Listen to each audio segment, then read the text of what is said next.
You know what movie I've been thinking about a lot recently, though? The Place Beyond the Pines. Oh, really? Yeah. I've been meaning to revisit that movie. Maybe not the third act, but definitely because the it does get a little two bit. Parts. It gets a bit long. Yeah, it's just like I think I was reading some article about like poverty and how it's inherited, and it like that movie just kind of like popped into my head. That was directed by Derek Cianfrance, right? Cianfrance? Yeah. Yeah, and then Cianfrance went on to make that movie with Alicia Vikander. Blue Valentine. Well, no, he made Blue Valentine before Place Beyond the Pines, but he made this one called Across the Sea, or no. Anyways, it was Alice. Oh, it's the Fassbender love story. The Light Beyond the Oceans? Light Beyond the Oceans, that's the one, yeah. So I watched that just out of curiosity, and I was like, it's a little bit melodramatic. Yeah, don't you find he's quite melodramatic anyway? Yeah, he Place Beyond the Pines obviously had tinges of that, but I feel like he kind of kept the edge on it. Blue Valentine definitely did. Anyway, let's get going.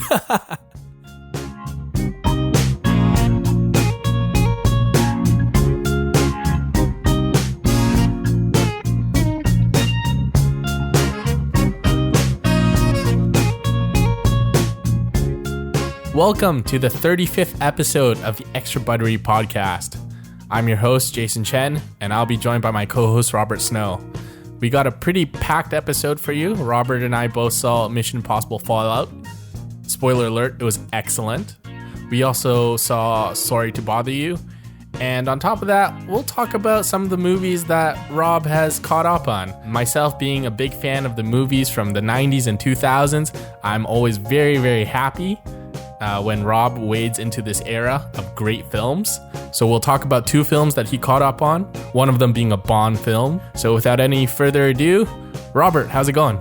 Oh, it's going all right. How about yourself? Not bad, not bad. We've got a lot to talk about with Mission Impossible Fallout. Yes, yeah, let's just kind of get that big one out of the way. This is the CIA's mission.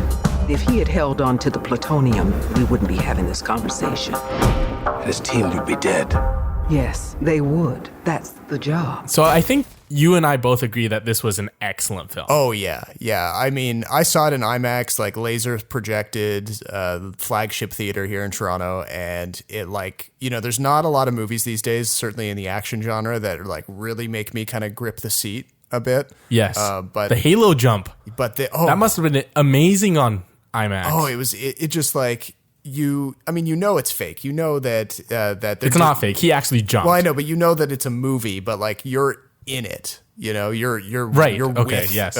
Cruz as he's falling, and you know the sheer amount of craft that went into capturing that, like something like 106 Halo jumps for real over the Abu Dhabi desert.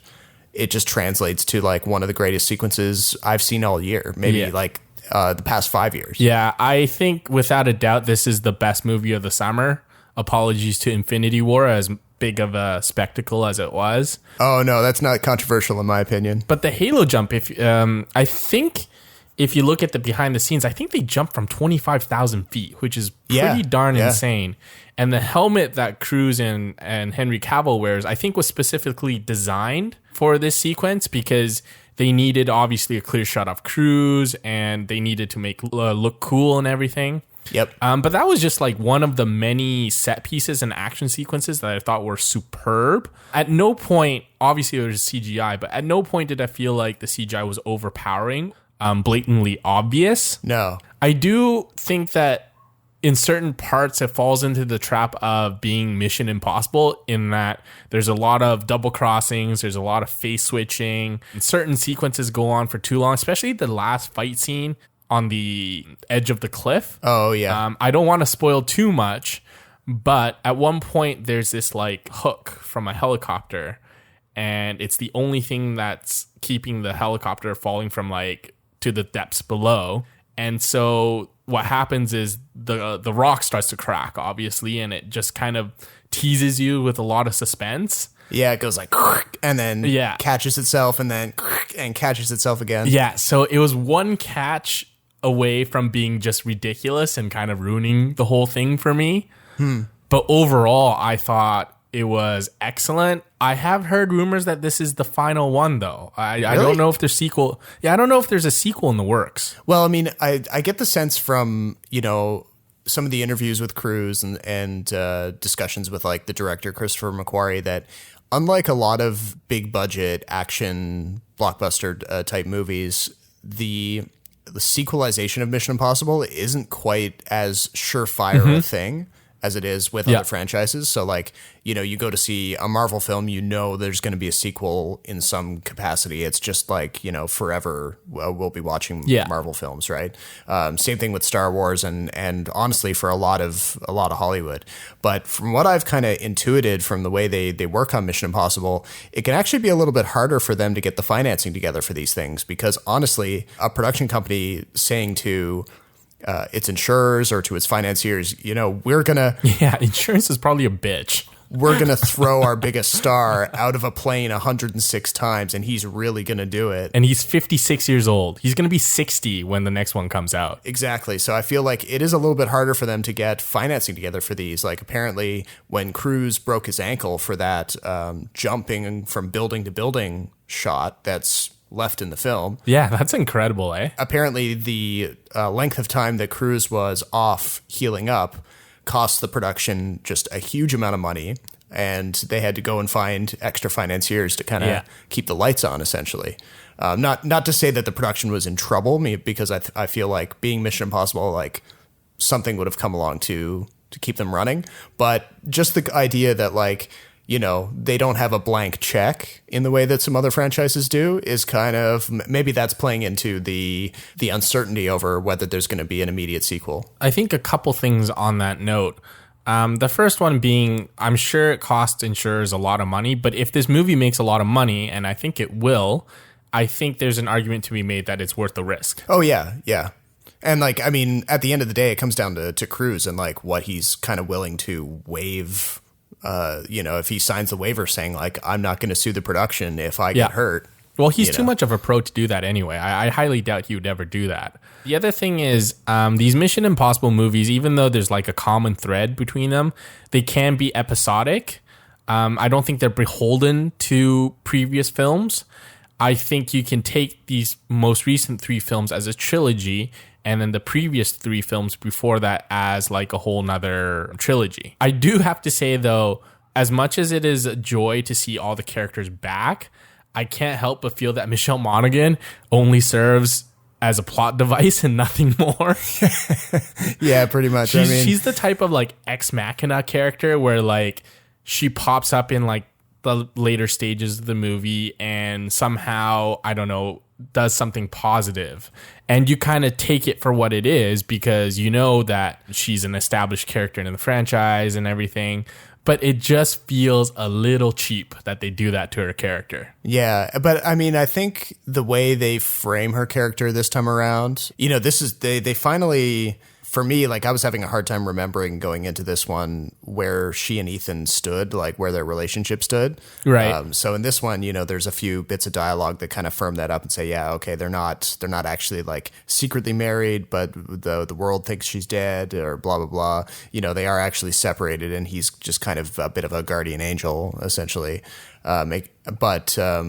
The way they kind of close off their interaction in this one suggests that like maybe she could not appear again at all and her arc would be complete. Yeah, I think that would be ideal, partially because I think Rebecca Ferguson is a far more interesting character and she knocks it out of the park again in this one.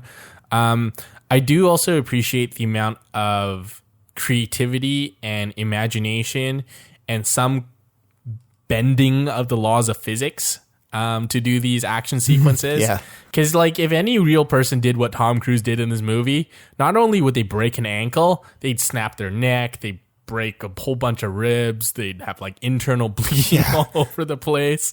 But I do think that DNA is carried over from Brad Bird, which I pointed out in my review on the website, so go read it if you haven't. I think that when Brad Bird took over the franchise, he really breathed a breath of fresh air into it, and I'm really glad that McQuarrie was able to sort of take it and run with it. it's gotten to the point where like the structure is well established, where you have Ethan Hunt getting some sort of like secret message via some sort of like secret thing that, you know, self-destructs, and he obviously has to take the job to keep the movie going, and also because it's part of his character. So I think if they have a sequel, it'd be really hard to break from that structure. And if you don't break from the structure, it's very hard to top your previous films, even though I do think this is the best of the three, like by far the best. So obviously Ghost Protocol and Rogue Nation, they have their highlights as well. Like, you know, and some people were saying that Rogue Nation was the best of the series when it came out. A few people, I'm not saying I agree with that. I'm saying that a few people said that. Okay. How would you rank them though? I think I kind of agree with, I go 3-1-2. What, for the first three? No, 3-1-2 as in Fallout, Ghost Protocol, and then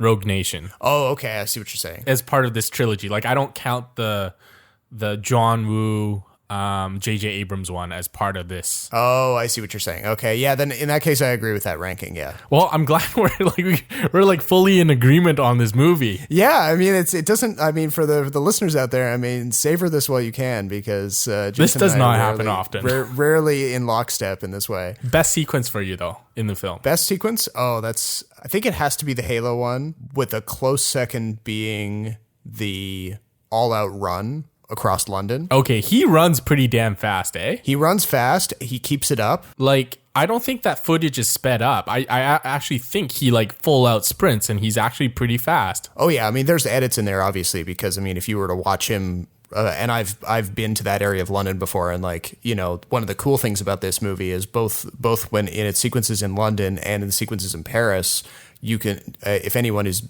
been to those parts of those cities before, you know that those sequences make sense geographically. Mm-hmm. They're not kind of fudging it or just like inserting random parts of the city into the sequence to just to make it easier on themselves. So when he runs, like if you had Cruise's like level of crazy, you could complete that run if you had the stamina. But yeah, they're crazy or professional action star. Well, yeah, I mean, are they mutually exclusive? I mean, no, but okay. Well, here's the thing. I think Tom Cruise is a legit action star, even though he's 56 years old. Oh, like yeah. 5'6" or 7", whatever he is. Like, if you think of action stars back from the 90s or even today, he doesn't look like an action star, but he is the most legitimate action star, in my opinion. Oh, yeah, because he's doing all of that stuff, and he like, you look at him and you're like, all right, he is a star of the movie. Like, he kind of embodies that word. Yeah. I think maybe more actors nowadays, they're trending towards wanting to see themselves as actors or performers or something. But I guess, you know, obviously, you know, that breaks down according to genre too. But, you know, for him, it's about the entertainment of the audience. Yeah. You know, he's throwing himself into it. And so when he does that sprint across the Thames and like runs along the top of that rail station, hops down, clambers up into the tower of the Tate Modern, like that's something you could do in real life if you were Tom Cruise. And that just, you know, it's like an added bonus for people who know the city of London. Like, it sells you on that sequence. Right. And I think there's a bit of like resiliency in Tom Cruise's career that I think is underrated. He's had some misfires. He's made some bad movies, but every time he's kind of been able to reinvent himself and come back. Yeah. Like, I kind of thought The Mummy was going to be a career killer for him. Really? A career killer? Like, making no more movies after that? Not making any more movies, but in the sense that his luster has basically faded. Like, he can't carry a movie by himself anymore. But obviously Fallout proved everyone, and including myself, wrong. I also thought the Halo jump was the best part or best action sequence in the film. Following closely behind is the bathroom fight scene. Oh yeah, that was pretty good too. That was awesome. I know you're a big Jason Bourne fan, and tonally they're quite different, but do you have a preference as to which you prefer? Oh, like which character I prefer? No, well, which franchise or which genre? Because Jason Bourne's a little more, I hate to use this word, but gritty and more grounded in reality. Even though obviously Tom Cruise does his own stunts, it's just the technology behind IMF and the plot that's kind of drives the film is kind of ridiculous. They are very different. I mean, I think if someone had a gun to my head, I would probably choose Bourne just because I feel like grew up into action with Jason Bourne being in theaters, and I don't think I have quite the same like emotional reaction to Mission Impossible. Obviously, when I'm in the experience of watching Mission Impossible, I'm into it and I'm rooting him on, and I'm like, I'll probably sooner go back to a Bourne movie for a rewatch. Certainly, like the first 3 Bourne films. Right. Well, those are the only 3 worth watching. So yeah. But it's the same with Mission Impossible. It's really changed over time. I really don't think the first film really holds up anymore. I don't know. I think it holds up, but I think it's it's very dated. It feels dated. Well, no, I think it's important to consider the directors who were paired with each installment, right? Obviously, a lot of people don't like the John Woo one because it is so over the top and different. It's just like, it's such a product of its era. I think there were redeeming parts of the John Woo film, but it feels like a Hong Kong action movie. That's what it's like. But then you set that against what Brian De Palma did in the first one, and like Brian De Palma as a director brings so much paranoia and psychosis and stuff to the movies that he makes that are not Mission Impossible. Mm-hmm. So I feel like he kind of branded Mission Impossible with his style of filmmaking. John Woo then, of course, took it in a completely different direction and made it one of his movies, and then on from there. And it's only been with the release of Fallout that we've had a director repeat at the helm. Right. So fair point. But yeah, no, I see what you mean though by saying that like the Brad Bird one, Ghost Protocol, the 4th one, has sort of changed that trend a little bit away from individual directors kind of putting their stamp on the franchise. Mm-hmm. So I wonder, like, if they did get the money to do a 7th one, would Macquarie come back for a 3rd run? Like, do he and Tom Cruise have like a really good kind of working relationship now, and they just kind of they both know what's best for the franchise? Yeah, I hope he comes back. I mean, I'm always skeptical of new directors coming over, take over a franchise, but I think Macquarie, if he comes back, that would be great. The only thing I don't want to see is the same villains over again. Right. Yeah. I think it has to be a fresh, new story. You can have the same cast or same team, I should say, but you need a new villain and something that doesn't include terrorist bombings. Yeah, and kind of get away from the character played by what's his name, Sean Harris. Oh yeah, Sean Harris. Yeah, the Scottish actor. Yeah. So good, we're in agreement. Savor that while it lasts. Next up is Sorry to Bother You, and I have a very, very strong feeling. I have read your review that we're gonna disagree on this. Oh, okay, interesting. You want to make some money here? Use your white voice. My white voice. Like this young blood. Hey, Mr. Kramer, this is Langston from Regal View. Was that Visa or MasterCard? We gon' level it up! And I think disagree, not harshly, but quite a few points. Oh, wow. Okay, well, hit me up with your first one. I think partway through the film, and this kind of ties into Death of Stalin, which we've talked about before, but I honestly feel like satire and absurdist comedy just isn't my cup of tea. I thought Sorry to Bother You had a lot of creative moments. I thought it had a lot of nice visual gags, especially the part where he's calling people and he actually drops in. It's a very Michel Gondry moment, isn't it? Yes, and if you notice that in one of the fake films that Armie Hammer puts on, the fake director's name is Michel Gondry. Oh, really? Yes, I think I remember catching that. Yeah. Yeah, so it obviously references Gondry quite a bit. But the one thing is, I tend to not like satire because I tend to feel that they're stale in the sense that the plot is not very creative or imaginative. I think partway through the film, I was like, all right, I get it. Anti-corporate, equality, racism, all this, like selling out, all these kind of issues. I've heard them all before, and I'm tired of people saying the same points again. I just didn't feel like Boots Riley, director, brought any new arguments to what he was trying to argue. And so partway through, I kind of lost interest. Oh, okay. I couldn't wait for it to make its final point, and I'll talk about that later because I think the climax kind of misses the mark a little bit. I think the pacing could be a lot better. I think at times it felt uneven. Some of the characters I have problems with. But generally speaking, I don't find it a particularly provocative film, which is what most people thought it was. But before you go too far into the second and third points, I will jump in and say that like I see what you're getting at with like how like the critique of corporate America or with like systemic racism, obviously on their own, those points are probably not super original. But the thing I was trying to get at in my review is point out how Riley is kind of saying, all right, it's fine to protest that kind of stuff. And he sets up the secondary characters, like the one played by Stephen Yeun and the other employees at this telemarketing outfit.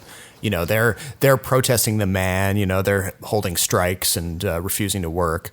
And meanwhile, the main character played by Lakeith Stanfield, he gets kind of promoted accidentally and he sells out. And I feel like... Are you sure he got promoted accidentally? I think he consciously sells out. Yeah, he consciously sells out, but he kind of stumbles into what allows him to sell out. Like he doesn't come into it with like a game plan. Right. Okay. He kind of says like, oh wow, I'm really good at doing this white voice. Yeah. Provided by none other than David Cross. He kind of like follows it where it leads, essentially. Right. You know, so he's not coming into it with like a Machiavellian kind of approach. But what I thought Riley was trying to drive at was how, what if by making a movie that calls out selling out, he himself, Boots Riley, is selling out? Is he though? Because he's making like a popular black film that people are saying, yeah, woo, go Boots Riley about it. But is he in the act of making that movie selling out?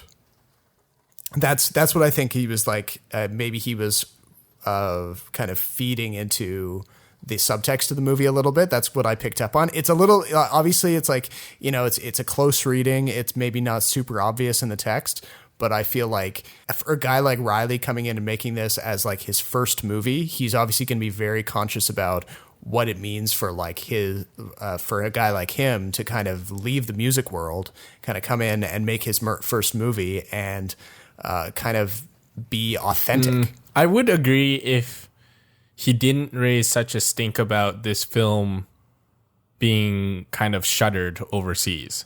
Oh, yeah, because he has been pretty active on Twitter in the past couple of days. Yeah. Yeah. And I understand the studio's point of view. Like, absurdist satire is not a cup of tea for a lot of people. Satire in North America works. It doesn't always work globally, though, because people's cultural values are different. I do tend to, going back to your earlier point, I do appreciate movies that have a lot of moral ambiguity, which is probably why I like a lot of crime and mobster and gangster films. Sure. But I didn't find any moral ambiguity in this one. I thought the whole tone was very anti-corporate, very much about systemic racism.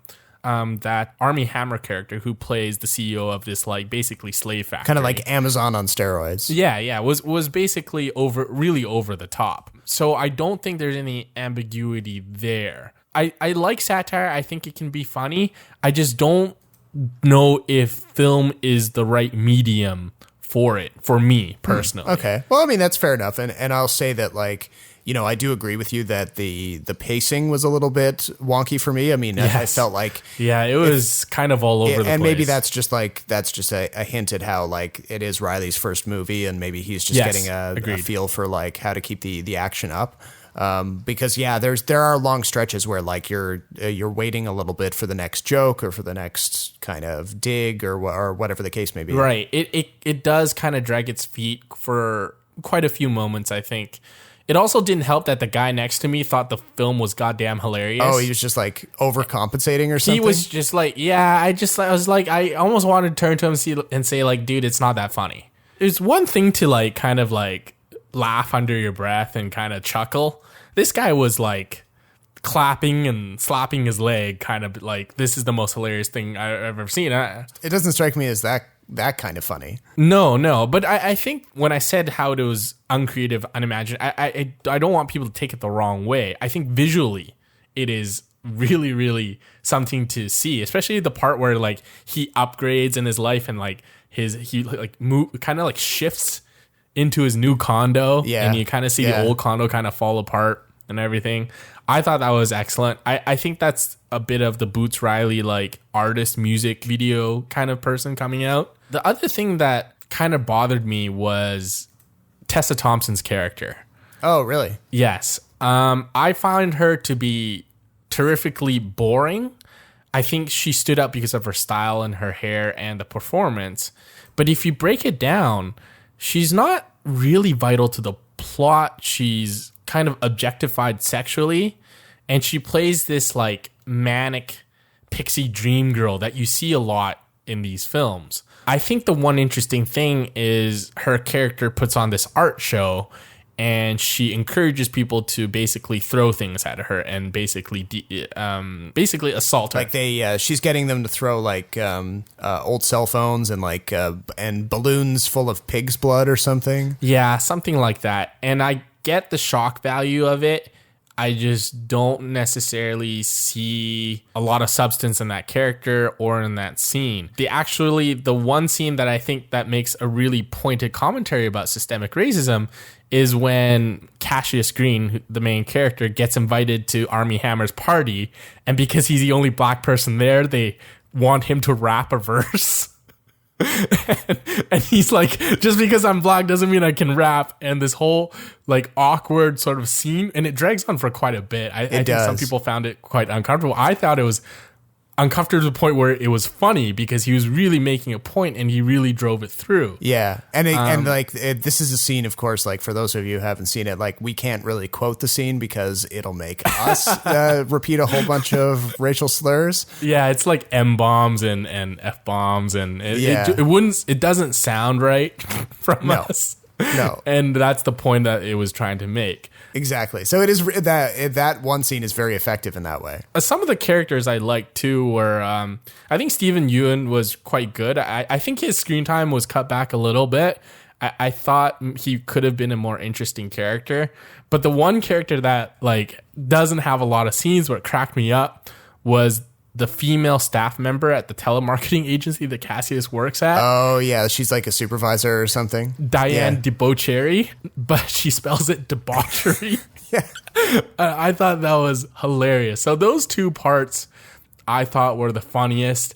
The twist at the end where... Oh, yeah. This was what I was just going to lead into, actually. Okay. So, yeah, but the twist where Cassius Green figures out Armie Hammer's plot wasn't exactly... it didn't shock me a whole lot. I don't really know why. Maybe because I kind of felt it coming, but it visually, like it was just like, I guess this works. Did you really see it coming? Like, because prior to that point in the movie, there's no evidence that we're suddenly going to be like into a magic realism kind of like, this is a world where horse people exist. Like, we don't have any kind of fantasy elements. And then all of a sudden it kind of hits you with it being like, whoa, okay, this movie just became something else. Right. Well, there's a bit of like alternate reality kind of in there.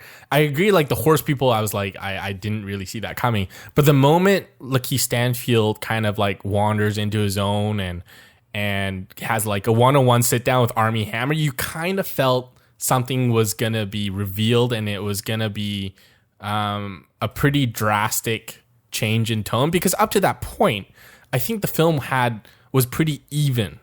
It didn't have a lot of highs and it didn't have a lot of lows. Yeah, I'd agree with that. Interesting film, not my favorite. I don't think it's an awards darling. I don't think it'll win anything. It was a really good effort, and I generally like the performances, but there were too many misses in that 2 hours. Okay, well, I will disagree with you on that. I still feel that there's something happening there with the subtext and like Boots Riley's meta commentary that he's doing as a filmmaker. I mean, anyway, go back to my review. I explained it a little bit better there. But I will also toss in changing tracks quite a bit again over to 8th Grade, another movie that I've seen in the past week or two. Okay, so growing up can be a little bit scary and weird. We will begin to explore these changing bodies of yours. It's gonna be lit. Don't hold back, I wanna break free, 'cause As always, make sure to share and subscribe to my channel. Gucci! Again, another indie film, like Sorry to Bother You, but a totally different genre, totally different concept. Have you heard anything about Bo Burnham before? No, not really. Okay, so Bo Burnham was a YouTuber who he got his start on the platform pretty much when YouTube was in its infancy. And, he was basically a shaggy-haired theater kid who used to record videos on a webcam of him, like, playing funny little ditty-type songs where he would kind of bang out a few chords and he would, his lyrics were usually kind of vulgar, but he was very acerbic, very sarcastic, that kind of thing. And he built that up. He built that routine up steadily until he became a stand-up comic. And he did a lot of the typical stand-up circuits and did a couple of hour-long specials, culminating in a Netflix special last year called Bo Burnham Make Happy. I think some of the greatest songwriters of all time are country artists, Dolly Parton, Willie Nelson, And if you're writing honestly, that is art, and I would never bash that. The problem is, with a lot of modern country music, what is called stadium country music, the sort of Keith Urban brand of country music, is that it is not honest. It is the exact opposite of honest. Where instead of people actually telling their stories, you got a bunch of millionaire metrosexuals who've never done a hard day's work in their life, but they figured out the words and the phrases they can use to pander to their audience, and they list the same words and phrases off sort of Mad Lib style in every song, raking in millions of dollars from actual working class people. You know the words, you know the phrases like a dirt road, a cold beer, a blue jeans, a red pickup. And it's like probably one of the most kinetic, hyper, unexpected comedy specials you can watch on Netflix. Very non-traditional compared to the other stuff. And then all of a sudden he decides to quit stand-up comedy and kind of go on hiatus. And during that hiatus, he makes this movie, 8th Grade. Yeah, so you saw it. I didn't see it. So why don't you give us like a little preview of what the plot is? I kind of have an idea, but the standout thing here is that you've got a guy who's 26 years old, previously just working as a stand-up comic, who has essentially made one of the most on-point movies about 8th grade girls that has come out in the past like 10, 15 years. He's kind of drilled down and written and directed a movie about a girl in 8th grade dealing with all of the issues that like 8th grade girls in 2018 would have to worry about. So, presence online, dealing with boys for the first time, making the big leap from junior high to high school, trying to make friends, all this stuff. And he distills it down, and he creates this kind of 90-minute roller coaster of cringe. And for anybody who can remember their time in junior high, unless you were like incredibly popular and like just the king of the school, unless you were one of those types of people, I think you will instantly identify with this character and how she's just like pretty much a ghost. Nobody around the school really knows her, but in the background, like when she goes home, she's trying to kind of build up a presence for herself on YouTube and kind of give out advice, even though she doesn't really have that many life experiences to link to her advice. But she's just trying to like express herself. And in the course of this, she finds herself in a series of like just completely embarrassing, very cringeworthy encounters with fellow students and with older kids. And the whole time you're just like, ooh, but then you find yourself laughing at it at the same time and laughing empathetically because you've been there.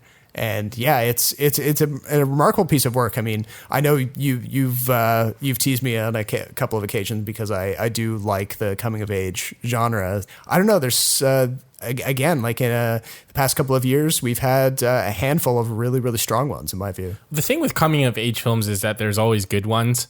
But you and I obviously have a different taste when it comes to coming of age films. The thing about 8th Grade is, so this movie kind of caught my attention a couple weeks ago when it started making the rounds and getting really good reviews. I did read the plot because I don't feel like this is the movie I would ever want to see in theaters. And I don't think knowing the plot for this kind of movie really sways you in either direction. I do have a disconnect between the youth of today and what I went through in childhood. I get the awkwardness. I get the boy-girl thing. I get the awkward stuff. What I don't get is the social media stuff. Yeah. I am one of those people that kind of have like a love-hate relationship with social media. On most days, I think it's useful. On other days, I think it's complete and utter crap, and I think people should just get off it. And 8th grade, especially an 8th grade girl, is someone who I have a bit of trouble connecting with. Partly because I'm not a girl.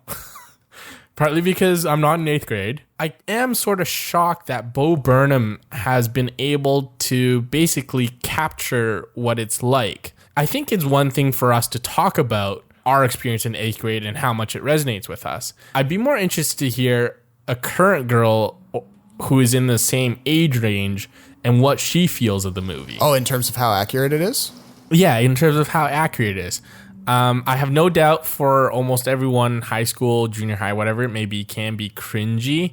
I think it is possible to overdo it in certain films, but credit to Bo Burnham for being able to pull it off. Yeah, well, I think that it is that accuracy that that is driving a lot of the praise, because he constructs these scenes that could only happen in 2018, where she's told that the guy she likes at school, who's this kind of airheaded jock kid. Ironically, an airheaded jock kid who isn't very muscular. He's like totally scrawny, but still 8th grade. She but she still idolizes him, and she's told through the grapevine that obviously boys of that age are super into getting naked pics sent to them over text message, and she initially decides, maybe I want to do this. Maybe I want to impress him, take some photos. She doesn't go that far, but then this kind of leads her down a path where she's trying to Google search how to do a blowjob. And it leads her into like this hilarious situation where she's looking it up on her phone, and then her dad comes in to check on her. He obviously he can't see what's on the screen, but just the shock of him coming through the door of her bedroom makes her throw the phone against the opposing wall and smash it to bits. And it's just those kind of like those very real type of interactions and reactions that really sell you on Burnham's kind of like how plugged in he is with kids of that age. That kind of reminds me of, do you remember a show back in the 2000s, early 2000s with Amanda Bynes? It's called What I Like About You. Oh, yeah. I think I remember the trailers. Yeah, it was for her it, and Jenny Garth. Yeah. And it's Amanda Bynes in high school, and she really likes a guy, and she baked a cake for him. And it basically, I think it's something along the lines of asking him out. And as she's presenting this cake, he mentions that, he's found this girl that he really likes. And her, in her like panic and terror, decides to, instead of throwing the cake away, decides to just sit on it, destroying the message. And so that's what it kind of reminds me of. And I feel like I can get the gist of 8th grade, but obviously, apparently it's something more than that. And maybe I'll never understand it, but congrats to Bo Burnham for being able to pull it off. If it sounds like something that you might like, definitely try to track it down if you can. Pay no mind to the R rating. The MPAA decided to rap it on the knuckles for having a few too many F-bombs. So don't let that deter you. The MPAA ratings make any sense anyway. They're really prudish. Well, not just prudish, it has no internal logic. That about does it for like new movies that are just hitting theaters. I know you wanted to talk about some of my my other catch up that I've been doing. Maybe we'll save that for the end of the episode. But let's just talk really quickly about this whole James Gunn firing from Guardians of the Galaxy thing, because I was saying before we started recording that it's kind of impressive how this particular instance really has legs. Like, a lot of times when we see, because he's not the first. Well, yeah, but he like a lot of times when you have a high profile firing like this in Hollywood, sometimes the story goes away after a week or so, and that's kind of open and close type of issue. But this one seems to keep going because we've had the cast come out and kind of voice their support, and a pretty big groundswell of support online for potentially hiring James Gunn back. I gotta ask first, where are you on this issue? Like, where do you stand? I moved a little bit myself on this issue. I mean, when I saw the screenshots of the tweets that he got in trouble for, at first, like, the sense of humor, it totally missed me or passed me by. I was like, I could not see the humor in it. I could not see why he would have allowed these to stay on his channel or stay on his Twitter account that long. Mm-hmm. But then over time, I was like, all right, well, even though what he said was pretty reprehensible or the jokes were in very poor taste, when you set it in the context of how a small group of people who are like more socially conservative or like conservative agitators online, people like Jack Posobiec. Let's just call them the alt-right. The alt-right, yeah, that's pretty much who they were.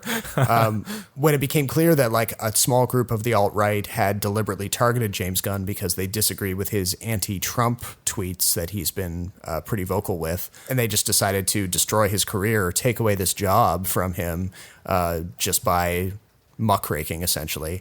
That's when I was like, yeah, that's a bit of a slippery slope for me because, you know, how many filmmakers or artists in general have had colorful pasts or have done work that they don't stand by now who stand to, you know, be the subject of these types of hit jobs. Do you think it would have been easier to fire Gunn if he wasn't so good at Guardians of the Galaxy? Well, I mean, yeah, if he was a poor filmmaker or if Disney had some other, like, you know, if he had made the decision easier for Disney, I think it would have, you know, but he hadn't done anything in the past like 4 or 5 years that could be really construed as that kind of edginess or that, you know, whatever you want to call it, that poor taste. I know he made one film called Super with Rainn Wilson from the Office.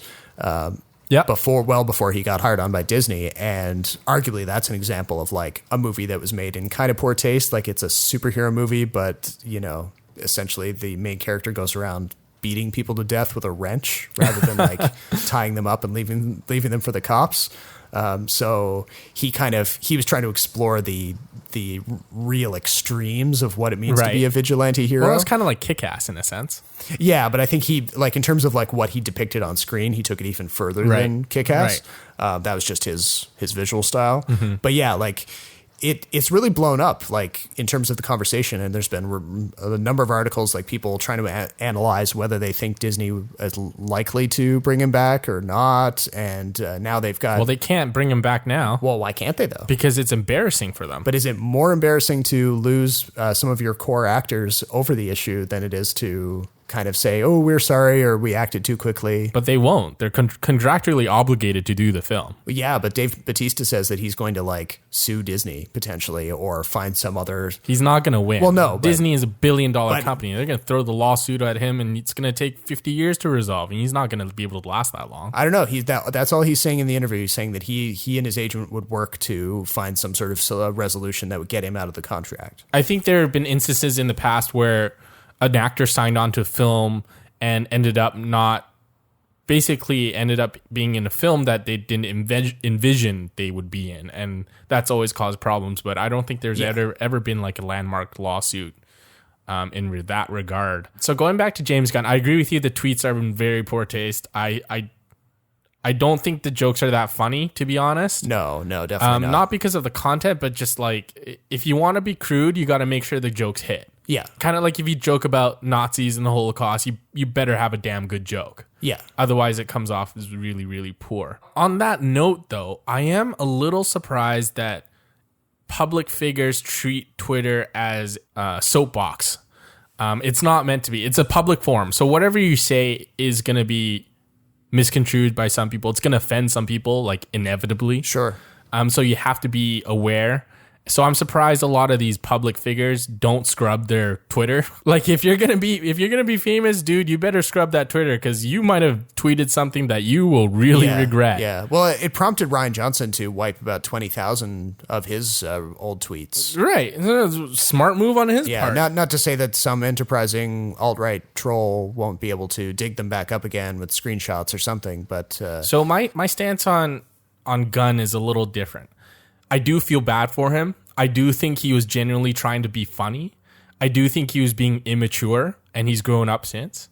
I think he's done a fantastic job with Guardians of the Galaxy. He is the perfect director for that franchise. I think Volume 3 is going to be very different without him. At the same time, the precedent has been set.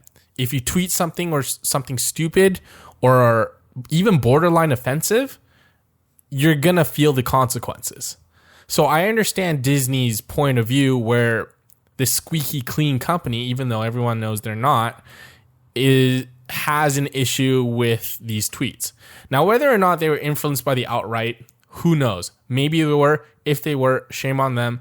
But at the same time, considering what happened to Roseanne and a lot of public figures before them where people dig up old tweets and say, hey, he's sexist, he's racist, he's blah, blah, blah, blah, blah. I do have to say that, okay, I can see why the firing's justified. I may not agree with it 100%, but the precedent is there. It's been set. You have to follow it. So I'm not really sympathetic in that regard. No, and like don't get me wrong. I'm not trying to say that like I feel Gunn should be rehired. All I'm saying is that the chances are not completely exhausted for him to be restored, just depending. Fair on... enough. I think there's a slight chance he comes back, but I think it would be more embarrassing for Disney to come out and say, hey, look, we made a mistake. Let's welcome James Gunn back, because the relationship isn't the same anymore. No. And like, does James Gunn really want to work in a studio environment where, you know, his employers are kind of making those kind of snap judgments? And I mean, it's also bad timing for Gunn because it does come on the heels of Roseanne's firing from Roseanne.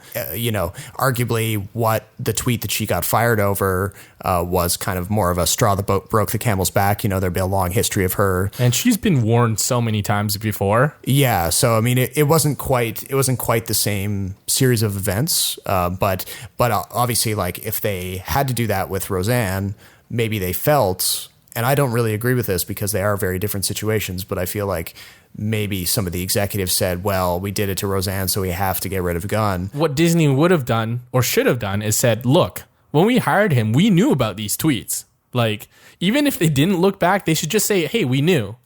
But his work and our experience with him was enough to convince that he has grown and matured. And so we didn't think that was a big factor in hiring or firing him. But that they've already burnt that bridge. Like, you can't do that anymore. No, and that's what the New York Times actually did. Again, hindsight being 2020, the New York Times hired a new writer from a Sarah Jeong. She's great. Have you read her stuff? I haven't read her stuff, but I mean, she's really on point. She writes really fantastic articles. Yeah. She's a bit caustic, and I do believe it's because of the amount of hate she gets. But I completely agree. The New York Times, I think, did the right thing. Just said, you know what, screw you guys. We believe in our hire. So, and that was just, you know, I think they had the benefit of kind of coming at it after the Gunn thing, and they could kind of say, all right, maybe this is the better way to respond to a situation like that. I also think, though, that the New York Times, unlike Disney, is very more self-aware and very more cognizant of what the media culture is like. Right. I think the New York Times knew that at some point this hiring could be controversial, or at least draw the ire of people who don't like Sarah as a person. I think Disney in this sense is far more tone deaf. Oh, well, I mean, say no more. The one of the company that owns 40% of the business is a bit tone deaf. Yeah, well, I mean, like, as much as I appreciate the work they've done, and as a cultural touchstone, I would even call them. they do some really, really stupid stuff. And they make some really baffling decisions. And people talk about like how companies like that size, they're like cruise ships. They take forever to turn around. But I feel like they never turn around. Disney's bigger than a cruise ship now. It's like the size of a freaking Antarctic glacier. Yeah, I mean this is going on all over the place. Like Facebook is too big. It's affecting people all over the place. Amazon's too big. Every industry is dying. Google's too big. They have a walled garden. No one can beat them in technology. It's like all this stuff, you know, like like you have to remember like the seeds of these corporations dominating the world is based on, we won't get into it, but politics and the seeds that were planted many years ago. Yeah, none of this stuff happens in this is not a millennial induced problem. This is a problem that goes all the way back. Yeah. we really went on a wide-ranging kind of journey there. That's good though, because I do think movies tend to spark that conversation where it can go anywhere. Speaking of which, do we have time to talk about your... Yeah, let's just kind of do a quick little hop into... So Jason was keeping a close eye on my Letterboxd profile, and maybe that's because I update my Letterboxd profile, unlike... I update it too, just not as often as you. You're just easier to creep on. Let's start with Aaron Brockovich. Well, okay, because I hadn't seen it ever, and then it popped up on Netflix about a month or two ago, and I added it to my list and had... Very enjoyable true life events pick, huh? Yeah, well, I mean, and it's a Soderbergh film, and I love Soderbergh, so I've had to fill out that empty slot in my filmography there. Was it weird to see Aaron Eckhart as a biker? It was. When I first saw him with the makeup job, like I thought I could see like the theater glue that they were using to hold his sideburns in place, and I was like, the makeup artist didn't get quite done with you there, did they, Aaron? But yeah, he was a hard sell there for sure. But overall, like, I mean, I could see why it was an Oscar darling in the year it came out. It didn't end up winning a lot, though. I feel like it was more people who were just talking it up, and then it ended up winning. Of course, the Julia Roberts won her Best Actress Oscar that year for the lead role. But one thing that she shouldn't have won, though. Yeah, who is she up against? Well, I think the person who should have won was Ellen Burstyn. Oh, in Requiem for a Dream. Right. Okay. So that would have been a really close race, though. Like, these were the years where the races were really close. The one thing I want to touch upon on Aaron Brockovich is that this is a very, I wouldn't say cookie cutter because it's Soderbergh, but it's a very straightforward real life events biopic that tends to draw the Academy's attention, especially when there's strong performance like in this one. Yeah. This is why when films like The Post or what was that Spotlight, when films like this, when films based on true life events win, I'm always kind of like, I feel like you guys took the easy way out. Yeah, and especially when it's a movie where there's like an underdog or a team of underdogs who are going up against an otherwise like impenetrable institution. Right. Like, and in Spotlight, it's the Catholic Church, and in The Post, it's like the Nixon administration. Yeah, and if you look at the films that Aaron Brockovich up against that year, it was a lot of underdog stuff. It was like Gladiator. Yeah. Russell Crowe fighting for his family and his legacy. Chocolat, Juliette Binoche as an outsider. Traffic, drug dealers against the system as a whole. I definitely think of all the Julia Roberts movies, I enjoyed this one the most. I'm not sure it's her best performance, but I think it's a very rewatchable film as well. Yeah, and like, damn it, but I was grinning from ear to ear in the final scene where she kind of hands over the check to Mark Helgenberger, who went on to be on CSI for like 20 years or something after that movie. Yeah. But yeah, I don't know. It was a bit of a tearjerker. I'm glad I kind of knocked it off the list. And then yes, it's very worth watching. And then somehow in the same week, I ended up seeing Tomorrow Never Dies. It was a Bond film from the 90s that I hadn't seen. Which I am shocked that you never saw it. Well, I mean, like, would have been what year did it come out? Late 90s. Okay, so I was like 9 when it came out, so that I watched this in theaters. Well, your parents were obviously a little bit more. My mom didn't care. I saw like Basic Instinct when I was in like grade 2. Jesus Christ. Mommy, why is she opening and closing her legs like that? I should have my mom on this pod. She would, well, you know what? I told my mom that, and she's like, I can't believe I let you watch that. But at the same time, like, however old I was, like, that scene didn't register in my head. Well, no, it probably wouldn't. I mean, if it did register in your head, then arguably you were in a worse situation. Well, no, it just means like I was sexually woke at a very young age. And that's what I mean. Like, is it appropriate for a child in grade 2 to be knowing what all that's about? Because the late 90s had a bunch of movies like that. They had like Basic Instinct. Well, Mickey Rourke had been doing a bunch of stuff in the 80s that was like that. And yeah, like 9.5 Weeks. And there's that Glenn Close movie with Michael Douglas. I can't remember the name right now. Fatal Attraction. So like these were the films that I kind of grew up on. So maybe that tells me why I'm so kind of messed up right now. But anyway, going back to Tomorrow Never Dies, this is the second Pierce Brosnan film after the excellent, I must say, GoldenEye. Yes. And then he followed up with another two, The World Is Not Enough and Die Another Day. Of the 4 Brosnan films, it's 4, right? Yep. Yeah, 4 Brosnan films. I actually like this one the least. Okay. I think the female and male leads, so Brosnan and Michelle Yeoh, had very little chemistry. I did not like the villain. I think this is one of the few Bond films where the villain doesn't have some sort of like physical deformity. Well, no. Yeah, deformity, right? I will say, though, that I disagree with you. I do like the villain. I feel like it's Jonathan Pryce from Brazil, and I like only because he works in the newspaper industry. That's why you like him. No. You misunderstand. I like Jonathan Pryce for Jonathan Pryce because I loved him in Brazil. I loved him in Game of Thrones. I feel like... Isn't it funny that he plays the same character in Game of Thrones? The same character in what? As this, like as the villain behind the scenes. Oh, I see what you're getting at. Okay. And he does a really good job. Because they're very different, like, personality-wise, they're very different characters. But are they, though? Because, well, Elliot Carver in Tomorrow Never Dies is like this kind of cackling, very Bondian villain with a lot of flash and a lot of like, I've got a super weapon. Does he have a lot of... Like, I think relative to other Bond villains, I think he's very understated. I think they're both fanatics.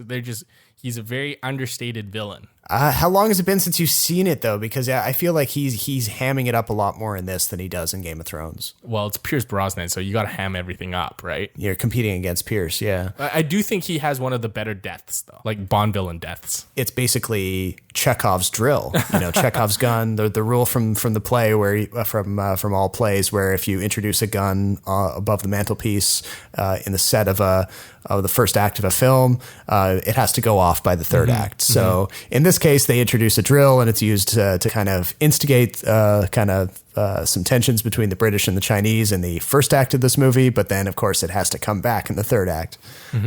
So Chekhov's drill. Did you enjoy this more or less than the other Brosnan films? Obviously, GoldenEye is the best, I would say. Yeah, GoldenEye was fantastic. I don't know. For me, it's a race to the bottom with the other Brosnan ones. I've never been a big fan of Brosnan's Bond. I feel like he's... Like as his films or like him as Bond? Him as Bond. I feel like, there are certain things I like about him. I kind of see him as the successor to Moore's Bond in the sense that he's jokier and more cartoonish. Well, he's very like the handsome, kind of suave kind of type. Not the gritty type. And then, so then you've got Connery and you've got Dalton and then I guess Craig, who are all doing the grittier versions of Bond. But yes. So yeah, like as much as I like GoldenEye more than the others, I feel like I've certainly watched The World Is Not Enough way too many times when it came on TV. Back when I had TV. I don't know how that happened, but I feel like I've seen it like 10 times all the way through. But you don't like it though, eh? I think I don't like it because I've seen it too often. Oh, and it left a bad taste in my mouth. And then Die Another Day is almost an equal problem because I've seen that a lot on TV as well, bits and pieces. It's on, I'm going to watch it a little bit more of it. It hasn't aged well either because it's so CGI heavy. Brosnan surfing on the tidal wave that's been created by the giant space laser that was being shot at him, and he's surfing on top of this tidal wave using the remnants of the rocket car that he had been piloting a few seconds previously. It's ridiculous. But anyway, I think we're out of time. I think that about does it for this episode. Do you want to close us out? All right. We've taken too much of your time. I've had a lot of fun talking to Rob about his foray into the era of great movies, but we have to shut it down. So to our listeners, thank you for listening. My name is Jason Chen. And my name is Robert Snow in Toronto. Head on over to kinescope.ca. We've got fresh reviews of Sorry to Bother You and Mission Impossible Fallout. And of course, more to come as the summer closes out. But until the next time, thanks for listening.